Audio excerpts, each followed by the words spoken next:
হরে কৃষ্ণ। হরে কৃষ্ণ। তো ভগবানের অশেষ কৃপায় এবং সাধুগুরু বৈষ্ণবদের আশীর্বাদে হরে কৃষ্ণ।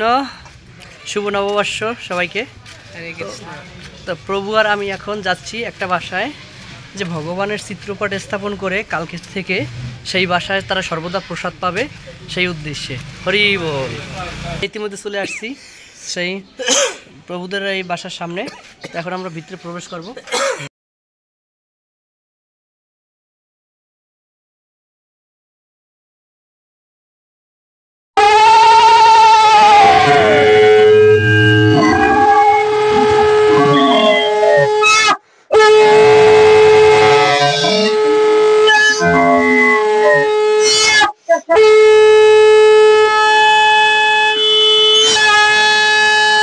হরে কৃষ্ণ।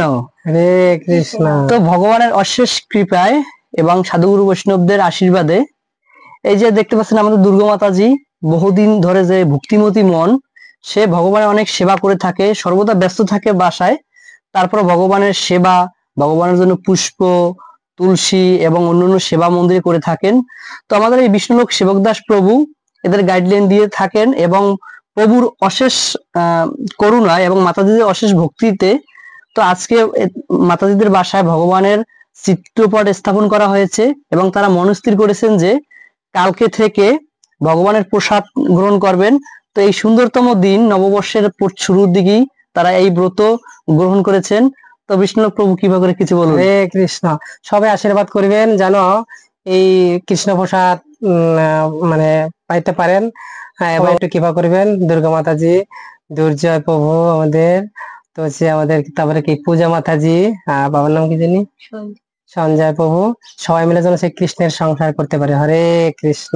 তো তুমি কি আর মাছ মাংস খেতে চাও না কৃষ্ণ প্রসাদ খাবে? হরি বল। তো মাতাজি আপনি এখন থেকে ভগবানের নিত্য নৈমিত্তিক সেবা করবেন এবং আর কোনো পাপ কার্যে জড়িবেন না, তাই তো? হরি বল। হরি বল। তো হরি বল। তো মাতাজিদের জন্য একটু সবাই প্রার্থনা করবেন। আমরা একবার হরে কৃষ্ণ মহামন্ত্র উচ্চারণ করবো। হরে কৃষ্ণ হরে কৃষ্ণ কৃষ্ণ কৃষ্ণ হরে হরে, হরে রাম রাম রাম হরে হরে। হরি বল।